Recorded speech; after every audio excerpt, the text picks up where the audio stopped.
আচ্ছা বন্ধুসকল, আজি আমি কৰ্দৈ গছৰ বিষয়ে অলপ জানিম। দেখিছেনে কৰ্দৈ গছবিলাক কেনেকৈ লমালমে লাগি আছে, আৰু এইবিলাকক ষ্টাৰ ফ্ৰুট বুলি কোৱা হয়। আমাৰ অসমৰ মানুহে সকলোৱে জানে কৰ্দৈটো কিমান মানে এটা পপুলাৰ মানে হেৰি হয়, ফল হয়। আৰু এই ফলবিধ আমি সংৰক্ষণ কৰিব লাগে, কাৰণ এই ফলবিধৰ দুটা ভেৰাইটি আছে। এটা হ'ল মানে মিঠা আৰু এটা হ'ল অলপ টেঙা। টেঙাটোক আমি জেনেৰেলি কৰ্দৈ বুলি কওঁ আৰু মিঠাটোক আমি ৰসদৈ বুলি কওঁ। দেখিছেনে কেনেকৈ লাগি আছে, আৰু ইয়াৰ ফুলবিলাক চাব।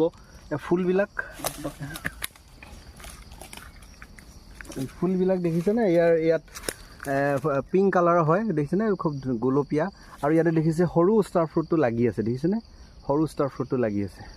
চ' এনেকুৱা ধৰণৰ প্লাণ্ট যিবিলাক আমাৰ খুব কমন প্লাণ্ট, এইবিলাকক আমি সংৰক্ষণ কৰিব লাগে। দেখিছে যেনেকৈ ডাইৰেক্টলি গোটেই গছডালৰ ষ্টেমটোত মানে পিংক ফ্লাৱাৰবিলাক ফুলি আছে, ফলো লাগি আছে, ফুলো ফুলি আছে।